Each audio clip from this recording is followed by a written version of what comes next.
Mi nombre es Alejandro. Ahora tengo 29 años, pero la historia que estoy a punto de compartir comenzó hace casi 7 años. Cuando tenía 22 era un graduado universitario, recién conseguido mi primer trabajo real y completamente ajeno a lo retorcida que podía ser mi propia familia. Crecí en un pequeño pueblo suburbano, de esos donde todos se conocían y la reputación se quedaba pegada como un chicle en la suela del zapato. Mi hermano Ricardo, 2 años mayor, era el niño de oro, el atleta universitario, el presidente de la clase, aquel a quien mi madre presentó con orgullo como mi hijo perfecto. Yo era el tranquilo, el inteligente, sí somos generosos, pero en nuestra casa el cerebro nunca le ganó al encanto. Mis padres, o más específicamente, mi madre siempre favoreció a Ricardo. Si yo obtenía una A y Ricardo una C+, la suya todavía era celebrada porque está bajo mucha presión con los deportes. Si me ofrecieran un trabajo, ella me preguntaría si pagaban más que el de Ricardo. Alerta de spoiler, no lo hacía. E incluso si así fuera, simplemente cambiaría de tema. Mi padre era un fantasma neutral en el fondo, que rara vez se enfrentaba a mi madre y nunca se involucraba en las decisiones familiares. Y esas decisiones generalmente significaban que Ricardo conseguía lo que quería cuando lo quería. Conocí a Isabel en una cafetería del centro. Era inteligente, amable y tenía una forma de escuchar que te hacía sentir como la única persona en la habitación. Comenzamos a salir durante mi último año de universidad. E incluso cuando me gradué y me adentré en el torbellino de la vida corporativa, nos mantuvimos unidos. No éramos llamativos, ninguna pareja tonta de Instagram, pero éramos sólidos. Al menos pensé que lo éramos. Mi familia nunca se encariñó del todo con ella. Mi madre constantemente hacía pequeños comentarios como, «Es linda, pero no está a tu nivel, cariño».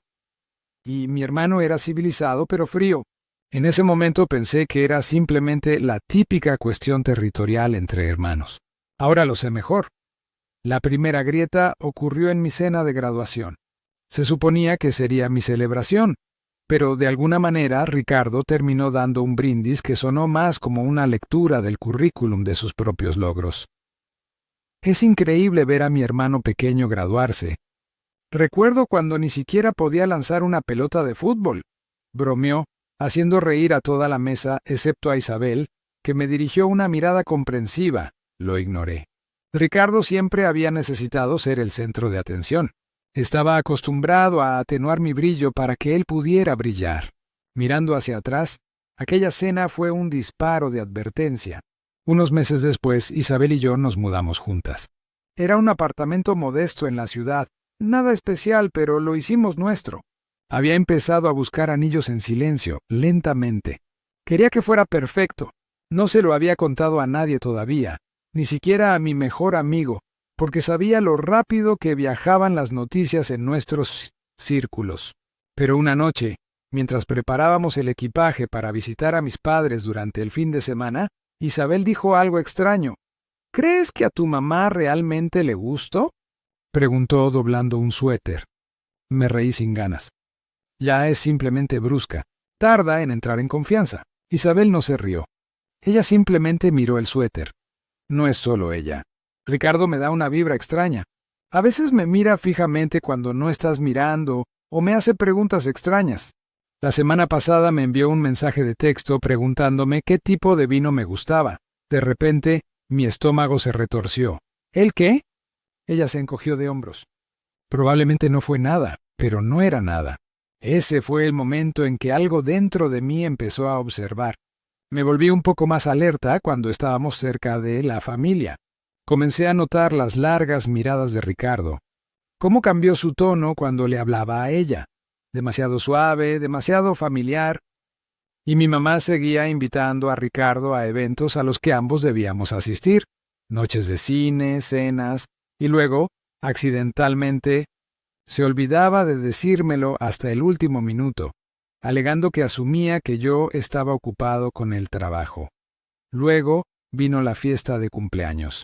Isabel cumplió 24 años en julio y le organicé una pequeña celebración en nuestra casa. Solo unos pocos amigos, pastel, vino y algo de música. No tenía pensado invitar a mi familia. pero Isabel pensó que sería un buen gesto, así que cedí. Mi mamá y Ricardo llegaron tarde, sin avisar, y trajeron una botella de champán que probablemente costó más que mi alquiler. Mi mamá abrazó a Isabel fuerte, demasiado fuerte, y susurró algo que no pude oír. Ricardo entró como si fuera el dueño del lugar, elogió su atuendo y luego bromeó. ¿Estás segura de que no estás fuera de su liga?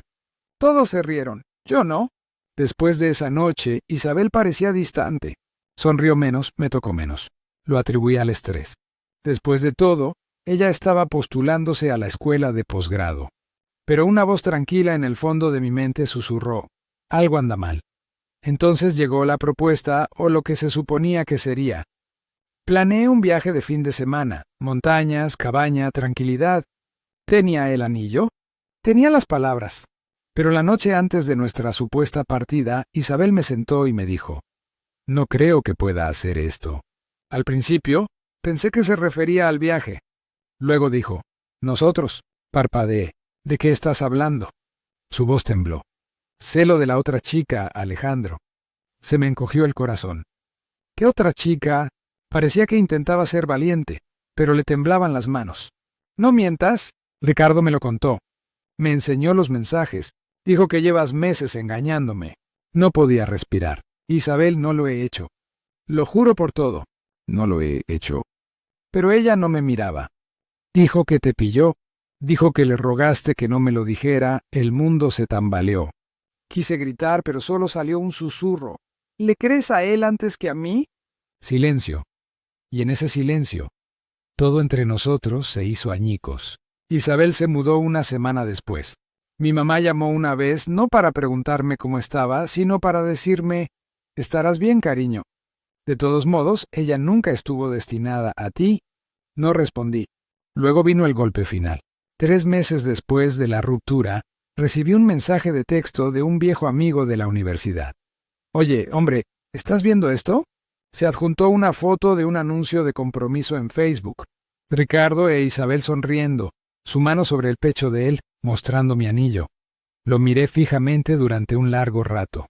Creí que iba a llorar, en cambio me reí. Un pequeño sonido hueco que resonó en mi apartamento vacío. Esa noche preparé una maleta. No se lo dije a nadie. Apagué mi teléfono y desaparecí. Sin textos, sin correos electrónicos, sin explicaciones. Dejé que ellos llenaran los espacios en blanco. Simplemente me alejé de todo. Ese fue el final de lo que solía ser y el comienzo de algo completamente diferente. Me desvanecí. No en el sentido dramático de quemarlo todo, solo en silencio y deliberadamente.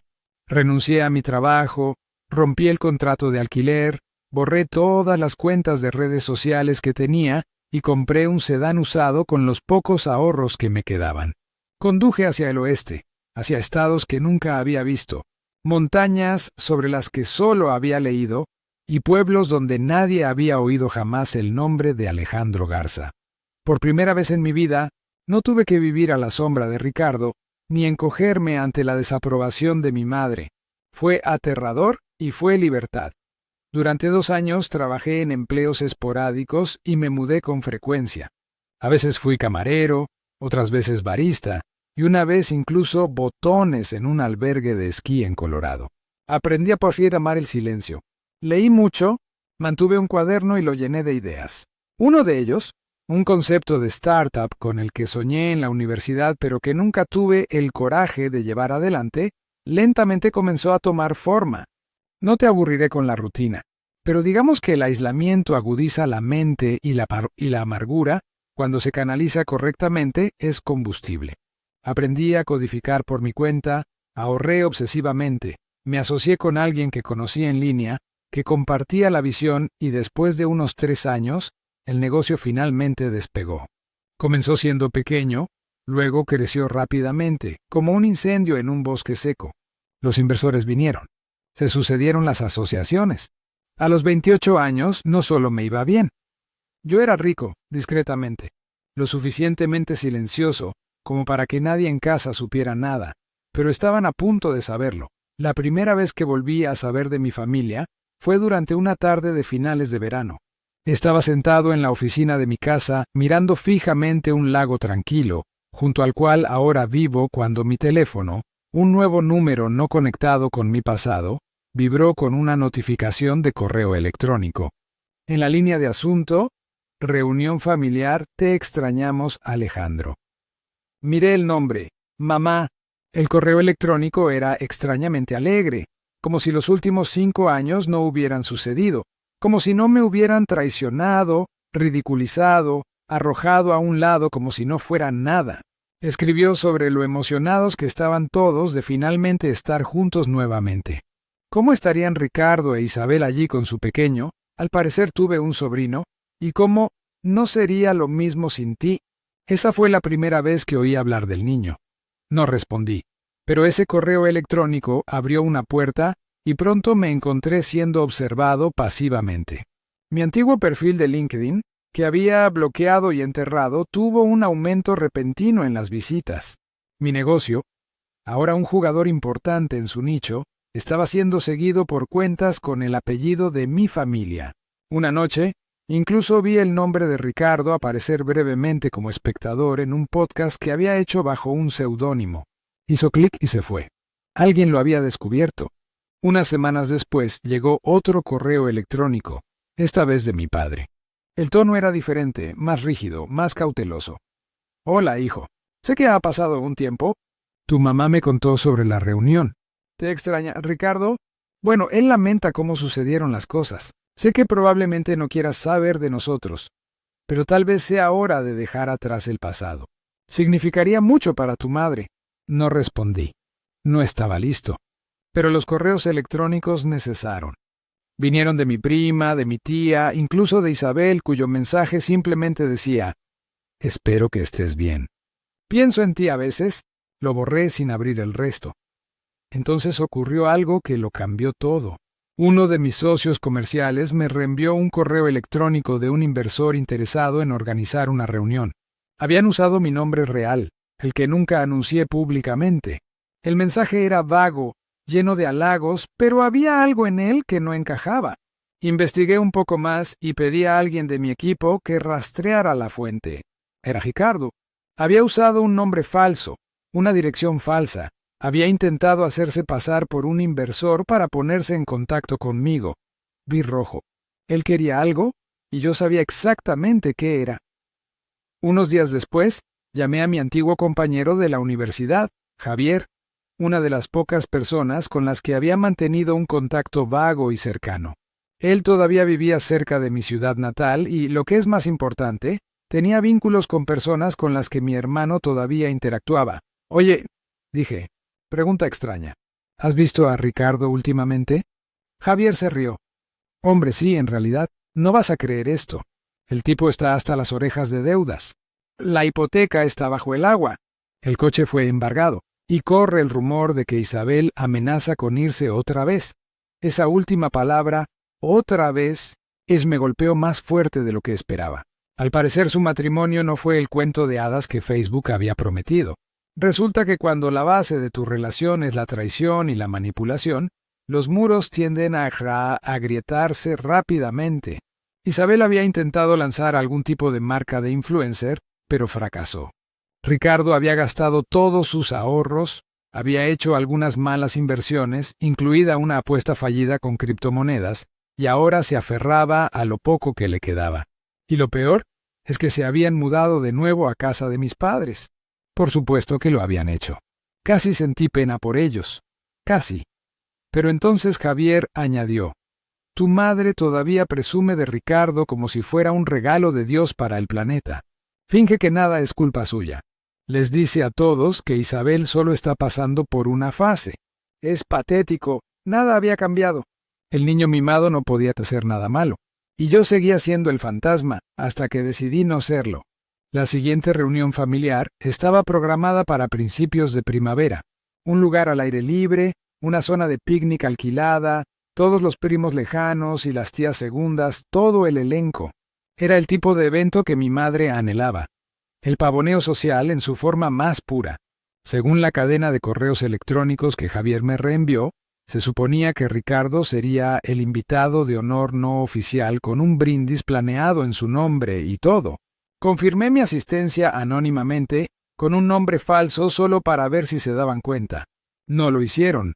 Las semanas previas a la reunión fueron extrañamente meditativas. Ya no sentía rabia ni tristeza, solo una calma firme y calculada.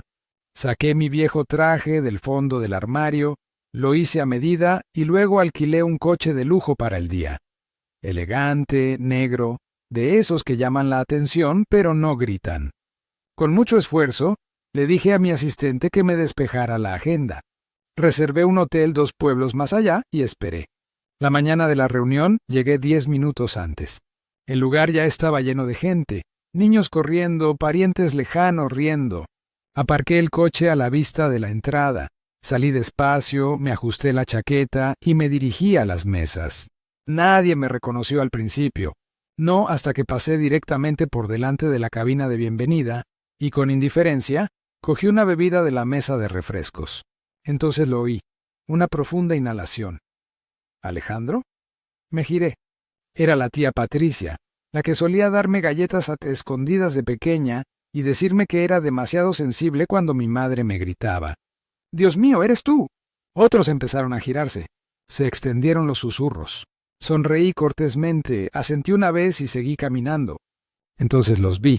Mi madre, de pie cerca del escenario, paralizada. Ricardo, junto a ella, con la mano en el bolsillo y el rostro pálido.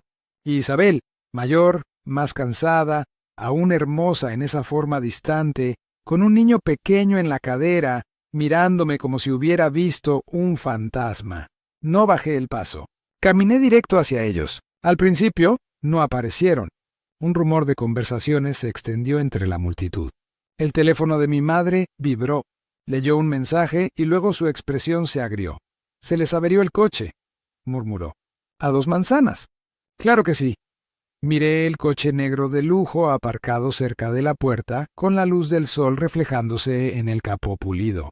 Todas las miradas estaban puestas en mí ahora, y por primera vez en años no me encogí.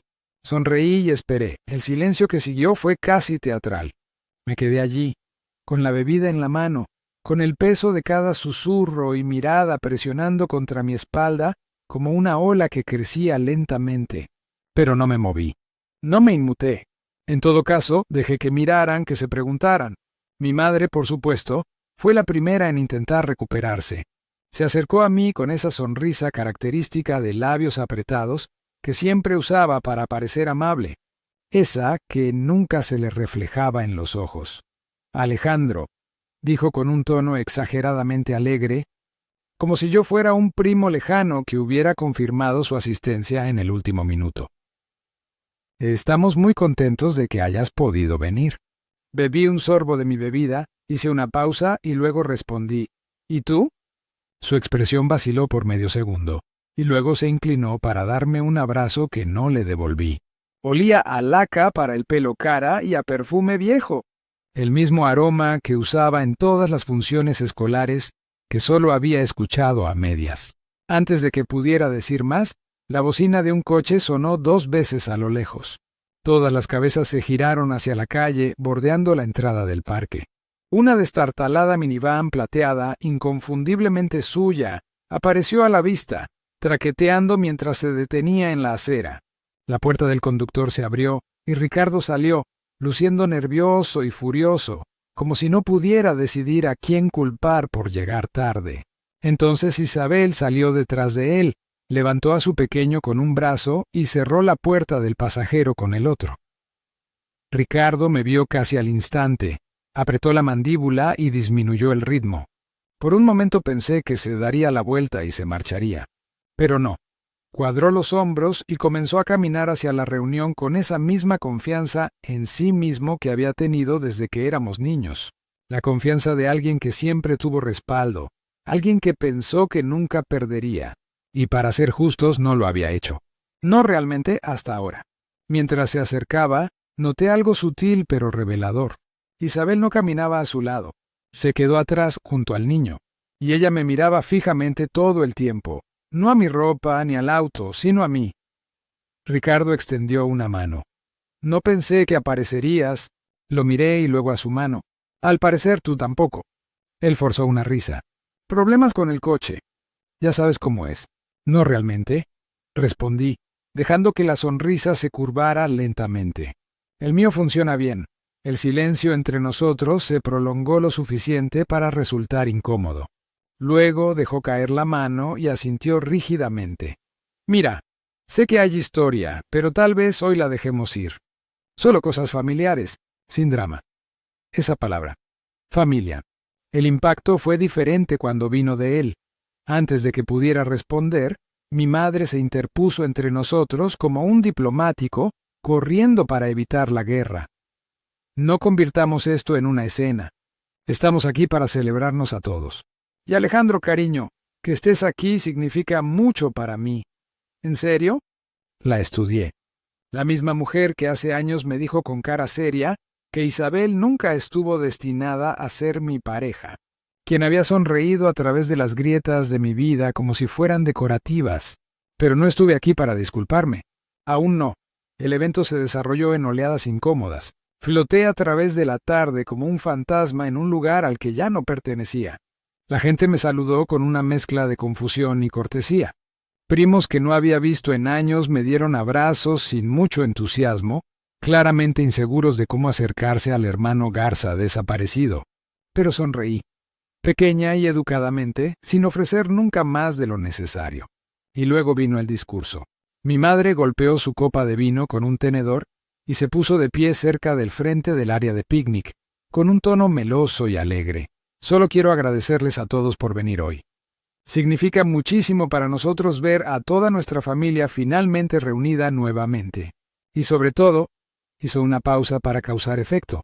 Mis hijos, Ricardo, por supuesto, que ha tenido un año muy difícil, pero que continúa inspirándonos con su fortaleza, y Alejandro, que nos sorprendió a todos al aparecer después de, un pequeño tiempo de ausencia. Sentí que todas las miradas se dirigían hacia mí como si fueran reflectores. Ella siguió adelante. Las familias pasan por cosas difíciles, pero somos fuertes. Perdonamos y seguimos adelante. De eso se trata hoy. Perdonar, esa palabra casi me hizo reír, pero no la interrumpí. Acabo de mirar. El siguiente fue Ricardo. Ni siquiera esperó la señal. Él simplemente se puso de pie. Levantó su vaso y comenzó a recitar uno de sus pequeños monólogos ensayados, de esos que siempre se ganaban el aplauso de nuestros familiares. Solo quiero decir lo agradecido que estoy, dijo, haciendo contacto visual deliberado con cada mesa, como si fuera un político local. Hemos pasado por mucho, pero lo que importa es que estamos aquí juntos, y pase lo que pase en el pasado. Me miró entonces. Seguimos siendo hermanos. Eso nunca cambia. Se oyeron aplausos.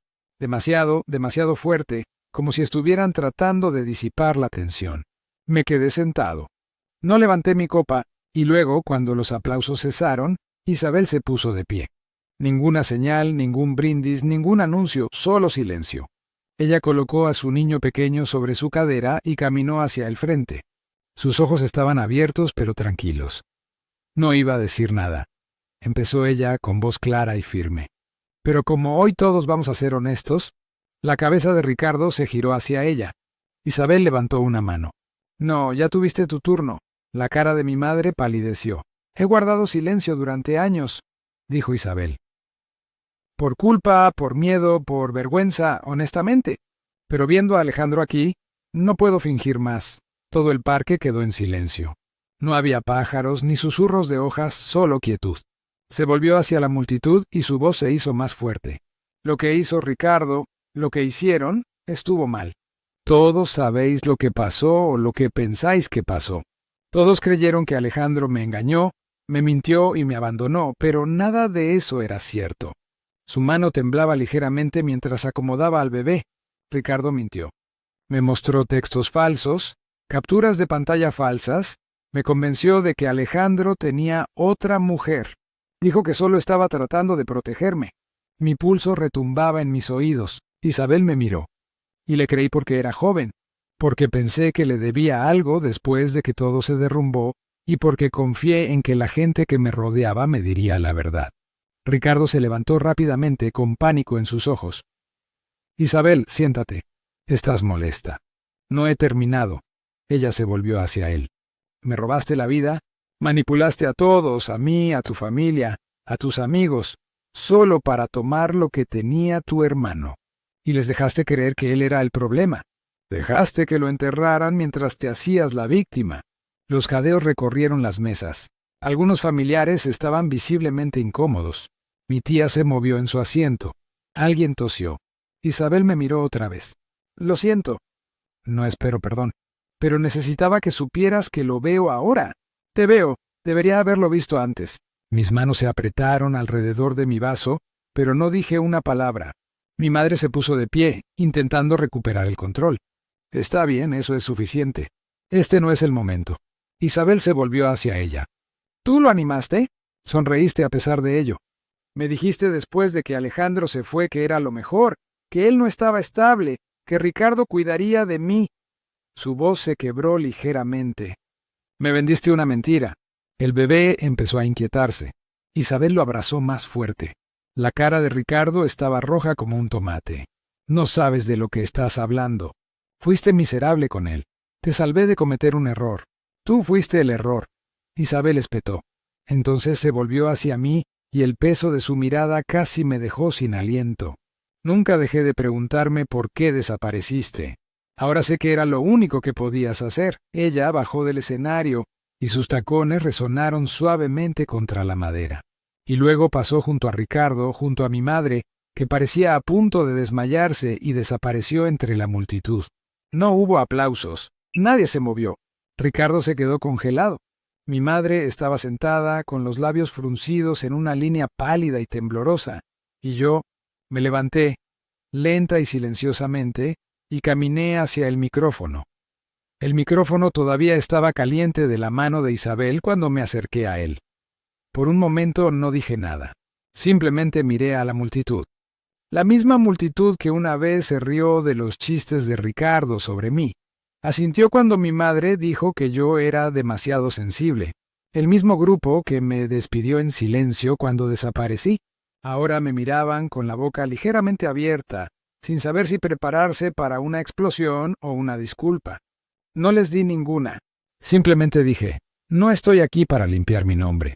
Eso supondría que todavía me importa lo que piensen ustedes. Se escuchó un leve susurro de incomodidad. Mi mamá se movió en su asiento. Ricardo dio un paso hacia adelante y se congeló cuando miré en su dirección. Solo quería ver, continué, ver si algo había cambiado. Recorrí las mesas con la mirada, rostros que una vez llenaron el fondo de mi infancia. Las mismas personas que nunca se acercaron. No después de la ruptura, no después de las mentiras, no cuando desaparecí, no hasta que descubrieron que valía algo. Pero no fue así, dije en voz baja. Todavía aplauden a la voz más fuerte de la sala. Siguen defendiendo a quien les haga sentir más cómodos. Y todavía confunden actuación con carácter. Mi voz era firme, pero mis manos temblaban ligeramente. No con ira, ya no. Con liberación. Solía pensar que no era lo suficientemente bueno para esta familia, añadí. Resulta que fui demasiado honesto. Luego di un paso atrás, coloqué el micrófono con cuidado sobre la mesa y me alejé. No esperé una reacción. No me importaba lo que viniera después, solo quería irme.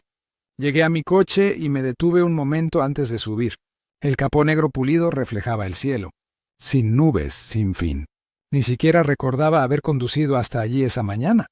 No recordaba mucho en absoluto, solo el peso, la pesadez que había llevado durante años, las preguntas sin respuesta, las noches en las que me quedé mirando el techo, preguntándome cómo la gente que amaba podía ser tan indiferente al destruirme, la sensación de malestar en mi estómago cada vez que reproducía el rostro de Isabel la noche en que se fue, el dolor de perderla, el dolor de perderme a mí mismo.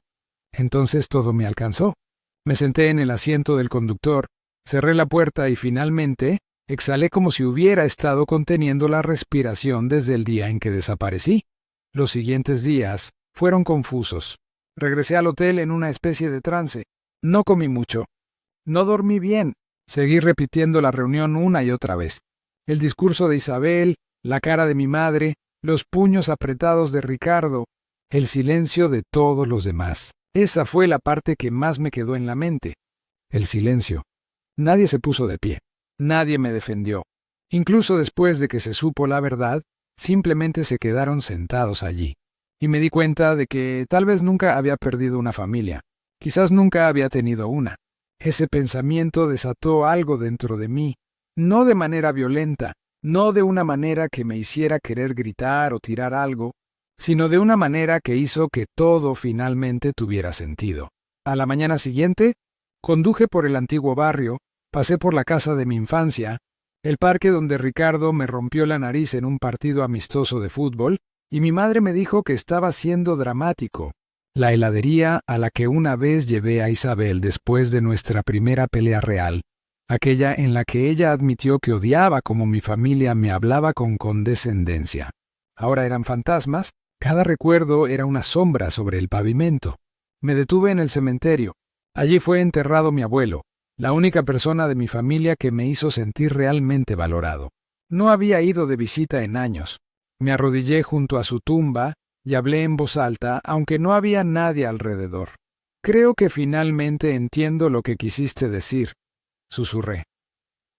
Dijiste, a veces la única manera de sobrevivir a una tormenta es alejarse de la casa que se niega a arreglar su techo. Solías hablar en metáforas. En ese momento pensé que simplemente estaba siendo poético. Ahora lo vi por lo que era. Una advertencia. No lloré. Simplemente me sentí vacío. Al día siguiente volví a casa. Mi verdadero hogar, el que yo construí, no por nostalgia, no por ropa usada, sino por coraje. Del dolor, de reconstruir un yo que intentaron borrar. Y luego hice algo que no me había permitido hacer en mucho, mucho tiempo. Empecé a planificar, no por venganza, aún no. Pero para mayor claridad, saqué todos los registros que tenía, mensajes antiguos, líneas de tiempo, registros financieros. Comencé a trazar un mapa de lo que había sucedido en los últimos meses antes de desaparecer. Al principio no sabía qué estaba buscando. Quizás solo necesitaba verlo todo explicado. La traición, la manipulación, la forma en que pusieron mi vida patas arriba mientras sonreían. Pero cuanto más descubrí, más claros se volvieron los patrones. Isabel no solo había sido manipulada emocionalmente, también hubo problemas financieros, transferencias bancarias, cambios en la titularidad. El contrato de alquiler de mi antiguo apartamento había sido firmado conjuntamente por Ricardo en algún momento. ¿Por qué? Nunca lo agregué. El anillo que compré para Isabel. Un pedido personalizado bajo mi nombre, pero el historial de compras mostraba que había sido recogido por otra persona 2 días antes de que ella me dejara. Las cosas no eran solo personales. Fueron calculadas. Traje a un amigo mío, un contador forense que conocí a través de uno de nuestros inversores ángeles. Le pedí que mirara casualmente algunos documentos. Sin contexto, solo una situación en la que estoy trabajando. Una semana después me devolvió la llamada. «Alejandro», dijo con cuidado, «quizás quieras sentarte». Ya lo estaba. Él me lo explicó paso a paso. Cómo Ricardo usó mi identidad para conseguir un pequeño préstamo. Cómo había falsificado una firma en la transacción del anillo. Cómo alguien que probablemente tenía acceso a mis documentos personales había intentado abrir una cuenta conjunta a mi nombre y al de Isabel días antes de la ruptura. Le di las gracias, colgué y me quedé mirando la pared durante 1 hora. Fue más profundo de lo que pensaba. No fue solo una relación robada. Fue una vida secuestrada. No solo intentaron arruinarme emocionalmente. Intentaron borrarme, pero fallaron. Y ahora tenía todo lo que necesitaba. No solo para sanar, sino para construir el fuego más silencioso y frío que jamás sentirían. La curación no es lineal. Eso es algo que aprendí lentamente, no en el sentido de una cita poética de Instagram, sino en el sentido de una noche de insomnio y desgarradora. Hubo días en que me sentí ingrávido, como si la verdad finalmente me hubiera liberado, y luego hubo mañanas en las que me desperté apretando la mandíbula, reviviendo la traición en fragmentos, la sonrisa de Ricardo, la incredulidad de Isabel, la escalofriante indiferencia de mi madre. Pero cuando pasó el shock, algo más sucedió en su lugar. Enfoque. Me lancé a mi empresa como si fuera oxígeno. Cada hora se convirtió en un ladrillo. Cada acuerdo, cada contratación, cada lanzamiento de producto, un muro entre quién solía ser y quién me estaba convirtiendo. Puede que el mundo no sepa lo que mi familia me hizo, pero seguro que sabría quién era yo sin ellos. La startup, a la que aquí llamaré simplemente Soltec, había tenido buenos resultados antes, pero ahora prosperó. Quizás fue la claridad. Tal vez fue esa pequeña brasa de rabia que dejé arder lo suficiente para mantenerme alerta. Pero nuestro crecimiento explotó en los siguientes 18 meses. Convertimos nuestro producto en algo más grande, una plataforma que automatizaba la optimización del backend para empresas SaaS de tamaño pequeño a mediano. No suena sexy, pero era exactamente lo que una docena de nuevas empresas en dificultades necesitaban. Y conseguimos 3 contratos importantes en 6 meses. A partir de ahí, todo fue creciendo como una bola de nieve. Nos expandimos, contratamos a 20 personas nuevas, nos mudamos a una elegante oficina en el centro, con un plano abierto y techos altos que hicieron que todos se sintieran un poco más poderosos de lo que probablemente eran. Pero no estaba simplemente construyendo una empresa, estaba construyendo mi propio imperio. Tomé cursos, conocí mentores, contraté una empresa de relaciones públicas, participé en paneles y hablé en conferencias bajo mi propio nombre. El mismo nombre que una vez arrastraron por el suelo, ahora apareció en la lista Forbes de los 20 empresarios menores de 30 años a tener en cuenta. Es curioso cómo funciona esto, y con cada nuevo hito, las llamadas comenzaban de nuevo. Empezó siendo algo pequeño. Un texto de mi papá. Estoy orgulloso de ti, hijo. Vi el artículo. No respondí. Luego un correo electrónico de mi madre. Estamos planeando otro evento familiar. Quizás esta vez podrías hacer un brindis. No. Pero el que me hizo detenerme, realmente detenerme, vino de Isabel. Fue corto, sin línea de asunto, solo una oración. ¿Te gustaría conocerlo alguna vez? Yo sabía quién era él, su hijo, el hijo de Ricardo, el niño que alguna vez imaginé que podría haber sido mío en otra vida antes de todo esto. No respondí, aún no. En lugar de eso, miré el mensaje y me hice una pregunta que no había considerado en años. ¿Qué quiero? No lo que necesito, no lo que les haría daño, no cómo se ve la justicia, sino yo. ¿Qué quiero después de todo esto? Y la respuesta fue sencilla. Paz. Pero para mí la paz nunca vendría del perdón, no hasta que la balanza se equilibrara. Y finalmente estuve en condiciones de hacerlo. Mira, uno de los beneficios de construir una empresa tecnológica desde cero es que te vuelves muy bueno en la investigación, en el seguimiento, en notar detalles que la mayoría de la gente pasa por alto, como que la casa de mi hermano estaba técnicamente bajo el nombre de mi madre, una transferencia probablemente hecha para evitar acreedores, o cómo intentó lanzar su propia aplicación con un equipo de desarrollo de mala calidad del extranjero, solo para que fracasara en 3 meses, o cómo Isabel había solicitado la separación legal, un documento silencioso, enterrado en los registros del condado, apenas notado por nadie, pero suficiente para decirme que su casa no era feliz. Y lo más interesante de todo es que Ricardo había solicitado un empleo en una empresa que habíamos adquirido recientemente. Él no sabía que yo era el dueño. Por supuesto que no lo hizo. Fue una de las 6 empresas bajo un mismo paraguas que creé para fines fiscales. Nadie vio mi nombre en los papeles. No, a menos que yo quisiera que lo hicieran. Su currículum llegó a mi escritorio por pura casualidad o por destino, depende de cómo se mire. Y cuando vi su carta de presentación, me reí por primera vez en semanas. Experiencia en liderazgo de proyectos y gestión de marca, con una sólida trayectoria en colaboración interfuncional y oratoria. Estaba postulándose para ser líder de producto en mi empresa, en mi imperio. Me quedé pensando en eso por un rato. Y luego tomé una decisión, no solo sobre él, sino sobre todos ellos. Era el momento, no de una explosión, ni de un derribo público, sino de algo mucho más frío, más quirúrgico, algo que no pareciera venganza, pero que se sintiera como tal todos los días. Llamé a mi abogado.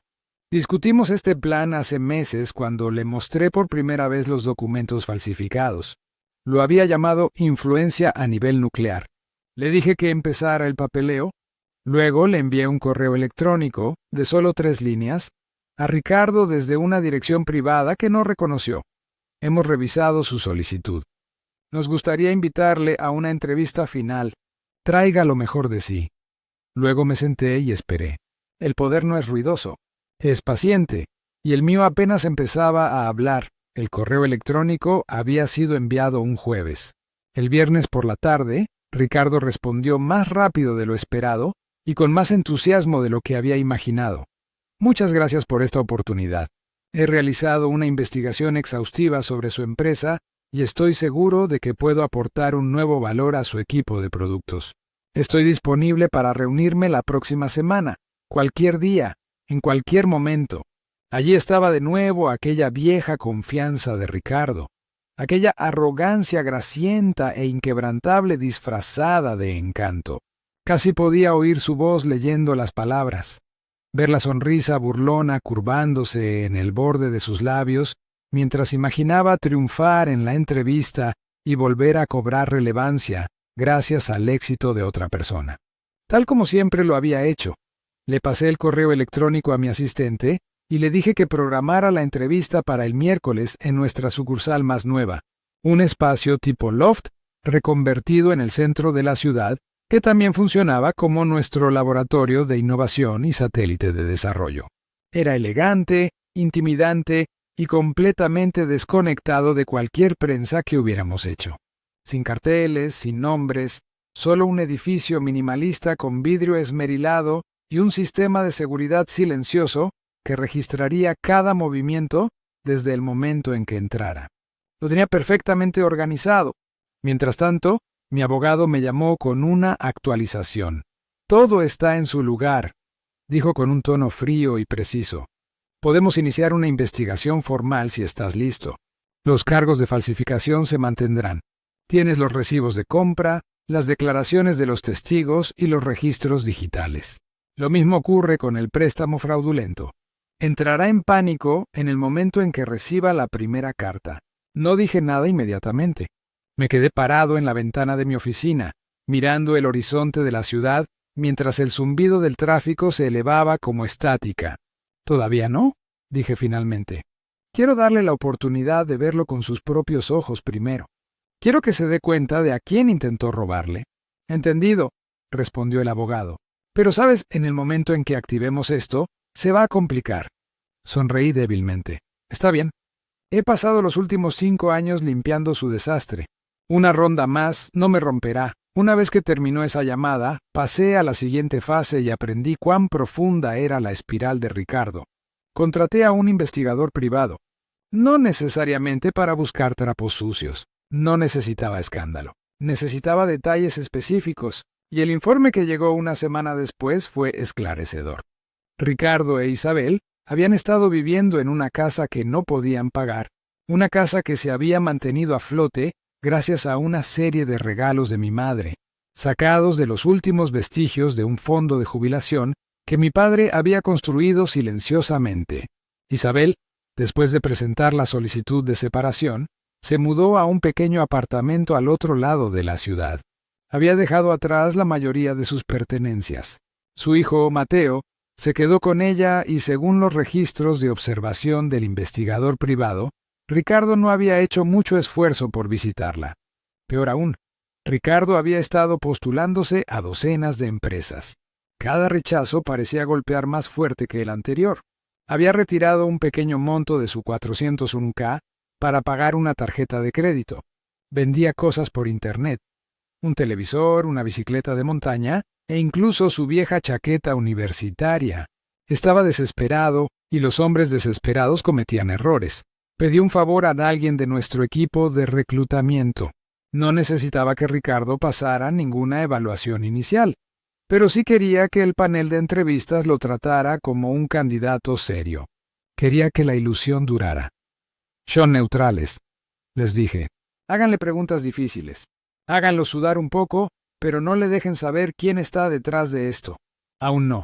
Cuando llegó el miércoles, me vestí con cuidado, no de forma llamativa, sino con un pulido inconfundible, blazer oscuro, cuello abierto, un reloj que valía más que el alquiler mensual de Ricardo, cuidadosamente metido bajo el puño. Llegué temprano y esperé en la sala de observación detrás de una pared de vidrio de doble sentido, bebiendo café negro mientras lo veía entrar. Se veía diferente, mayor, no de una manera madura, sino hueca. Sus ojos habían perdido su brillo. Su postura, antes molestamente orgullosa, se hundió ligeramente en los bordes. Llevaba un blazer barato que no le sentaba bien, y su apretón de manos con el reclutador era un poco demasiado firme, como si estuviera tratando de ejercer un control que realmente no tenía. Aún así, él habló y habló y habló. Inventó historias, se jactó de su experiencia en liderazgo de marca y ejecución de proyectos, la mitad de las cuales yo sabía que eran mentiras. Incluyó palabras de moda como sinergia y pues escalabilidad, y se atribuyó el mérito de proyectos que yo sabía que no había tocado. En un momento, incluso mencionó mi antigua aplicación, el prototipo que Isabel y yo habíamos diseñado en la universidad, y afirmó que había sido consultor durante las primeras etapas del desarrollo. Eso me hizo reír a carcajadas detrás del cristal. Cuando terminó la entrevista, le pedí al equipo que lo entretuviera durante 15 minutos. Tiempo suficiente para poder pasar a la oficina de la esquina del piso de arriba, la que tiene mi nombre grabado sutilmente en el vidrio. Normalmente no trabajo desde este lugar, pero hoy fue una ocasión especial. 15 minutos después, alguien llamó a la puerta. ¡Adelante!, grité. Ricardo entró, un poco sonrojado por el calor, llevando una carpeta de cuero falso con copias de su currículum dentro. Y entonces me vio. Se detuvo en seco. Él no dijo ni una palabra, solo se quedó mirando. Esperé 3 segundos, luego me recliné en mi silla y le di una pequeña y lenta sonrisa. «Hola, Ricardo», dije. «Mucho tiempo». Abrió la boca y luego la volvió a cerrar. Su garganta se movió mientras tragaba. «No me di cuenta». «No», lo interrumpí. «Estoy seguro de que no lo hiciste». Una pesada pausa se instaló en el aire como niebla. Lo dejé estirar. Dejé que se sentara en la realización. No vine aquí a presumir. Mentí tranquilamente. No se trata de venganza. Se trata del cierre. Sus labios se separaron. «Alejandro, escucha, hombre. Sé que las cosas se complicaron en ese entonces, pero estaba tratando de proteger a Isabel. Creí que... Guárdatelo». Me puse de pie lenta y deliberadamente. «No estabas protegiendo a nadie. Mentiste. Falsificaste documentos. Envenenaste mi relación. Robaste mi anillo, mi contrato de alquiler, mi nombre, y luego usaste mi vida como un abrigo que no te quedaba bien». Él palideció. «Eso no es... ¿Sabes cuál es la diferencia entre nosotros?» Me acerqué más. «Has pasado toda tu vida necesitando aplausos. Yo solo necesitaba tiempo, y me lo diste. 5 años de silencio. 5 años para construir algo que nunca tocarás». Parecía que quería correr, pero no se movió. Metí la mano en el cajón del escritorio y saqué una carpeta.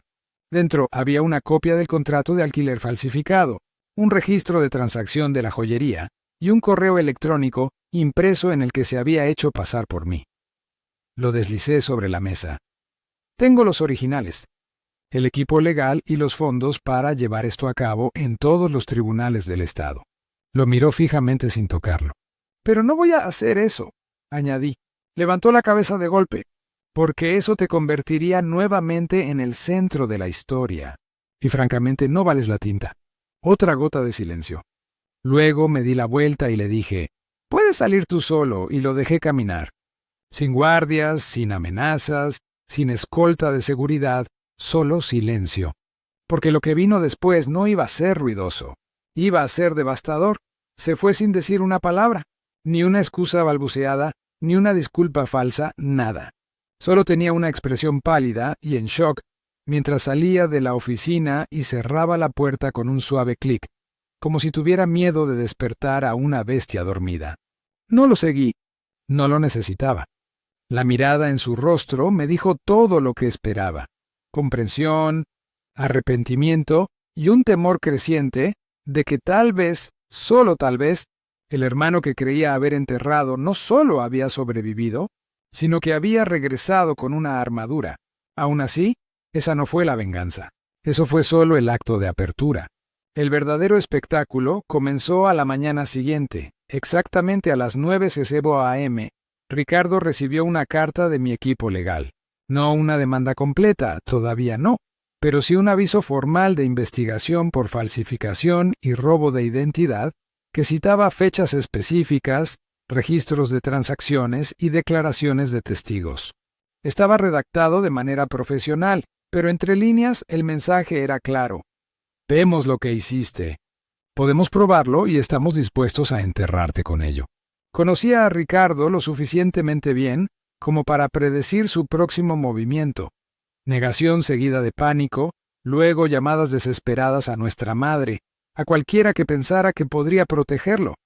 Y efectivamente, al mediodía, mi madre estaba inundando mi bandeja de entrada con asuntos como «Por favor, llámame».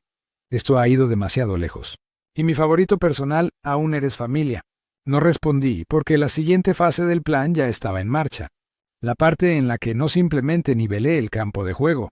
Lo tomé. ¿Recuerdan la casa donde vivía Ricardo? ¿La que técnicamente está bajo el nombre de mi madre?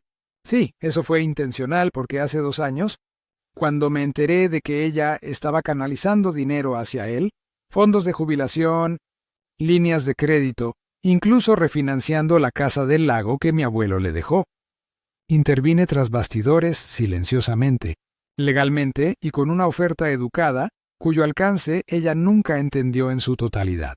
Un amigo de la familia que actuaba como asesor patrimonial se acercó a ella y le ofreció la oportunidad de consolidar sus deudas y liberar algo de flujo de efectivo.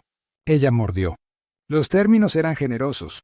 Firmó, y así de repente, la mitad de la escritura de la casa pasó a formar parte de un fideicomiso. Mi fideicomiso. Ella nunca se dio cuenta de que yo estaba detrás de esto. Nunca preguntó quién era el socio silencioso. ¿Por qué lo haría? Pensó que yo todavía estaba en algún lugar lamiéndome las heridas, no orquestando su ruina. Y ahora, con Ricardo tambaleándose y la amenaza de consecuencias legales sobre su cabeza, decidí hacer mi movimiento. Se envió una segunda carta, esta vez del asesor legal del fideicomiso, informando a los copropietarios, mi madre y yo, que, debido a una cláusula incumplida en el acuerdo, se presentaría una moción para liquidar la propiedad a menos que se resolviera la deuda pendiente. No había manera de que pudieran pagarla. Me había asegurado de eso. Pero ni siquiera eso fue el golpe final. Eso vino a través de Isabel. No la había contactado desde la reunión. No estaba seguro de si algún día lo haría. Pero cuando llegó el momento, le envié un solo mensaje. Si deseas la custodia completa, puedo ayudarte. Ella respondió en 1 hora. Nos conocimos en un café tranquilo a medio camino entre nuestras ciudades. Se veía diferente, cansada pero más clara, como alguien que finalmente había salido a la superficie después de casi ahogarse.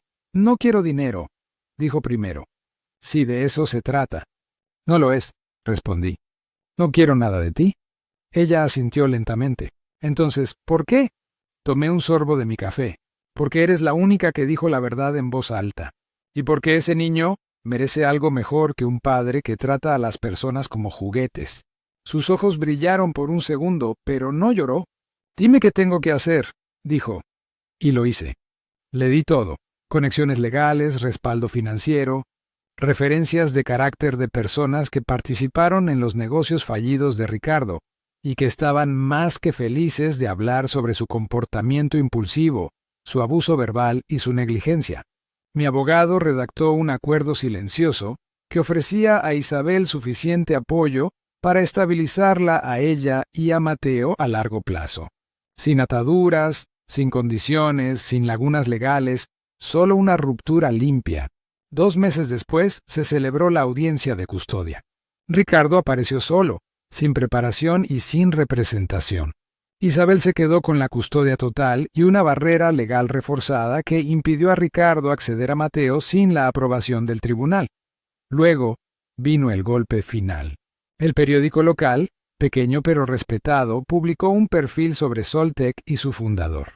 Un artículo brillante, una foto de página completa y citas sobre resiliencia y redención.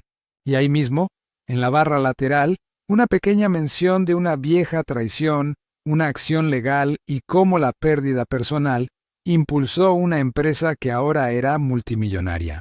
El nombre Ricardo Garza no estaba en el artículo, pero todos lo sabían, especialmente en nuestra ciudad. Yo no escribí el artículo, pero aprobé cada línea. Las consecuencias fueron lentas y profundas. Los amigos dejaron de devolver las llamadas de Ricardo. Las pequeñas empresas que antes confiaban en él para realizar trabajos extra se distanciaron. Mi madre, al darse cuenta de que la casa ya no tenía salvación, discretamente la puso a la venta. El precio de venta era bajo y el interés aún más bajo. Su reputación, antaño pulida y orgullosa, ahora traía un regusto amargo. Y yo me quedé callado. Porque la venganza, la verdadera venganza, no es ruidosa. No es un discurso dramático, ni un enfrentamiento final. Es ver a alguien darse cuenta, en la quietud de su propia ruina, de que la persona que descartó es la que tiene todo en sus manos. Es dejarles escuchar el eco de tu silencio, en cada puerta cerrada, en cada vínculo roto, en cada oportunidad que se les escapa de entre los dedos. Es ser el fantasma que creían que se había ido hasta el día en que se dan cuenta de que has estado observando todo el tiempo. Y aún no había terminado, la casa se vendió por la mitad de su valor. Mi madre se mudó a un pequeño apartamento de 2 habitaciones en las afueras de la ciudad, lejos del barrio donde antes organizaba fiestas en el jardín, y orgullosamente le decía a todo aquel que la escuchaba que a sus hijos les estaba yendo muy bien. La vergüenza no la golpeó de golpe, fue desapareciendo poco a poco en los pasillos del supermercado, donde viejos amigos no la saludaban, en conversaciones susurradas a sus espaldas, en las miradas lastimeras del grupo de la iglesia que dejó de invitarla a almorzar. Intentó llamarme una vez, no contesté. Dejó un mensaje de voz, su voz delgada y quebradiza. «Alejandro, por favor». Seguimos siendo familia, pero ella ya me había enseñado lo que significaba la familia para ella. Y me acordé. Recordé cuando ella se sentó frente a mí con cara de piedra, diciéndome que Isabel nunca estuvo destinada a mí. Recordé cómo dejó que Ricardo mintiera, lo vio envenenar mi vida y aún así sonrió. Recordé cómo cuando me fui, ella no se preguntó si yo estaba bien, solo cómo contar la historia. Y ahora ya no tenía ninguna historia que contar. Ricardo, por otro lado, hizo lo que siempre hacía. Corrió.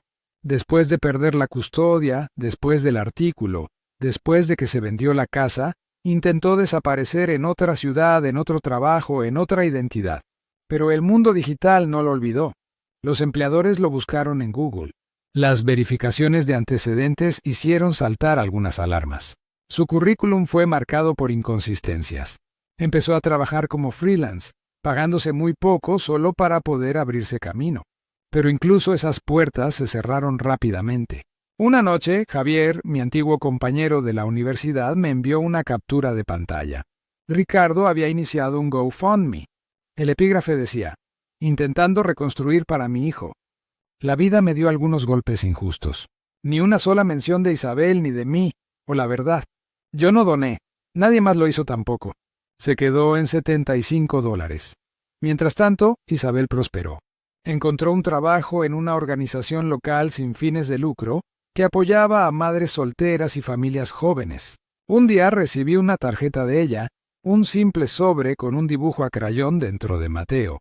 Ningún mensaje, ninguna firma, solo una pequeña figura de palo con pelo puntiagudo y una sonrisa torcida, de la mano de otra persona más alta con traje.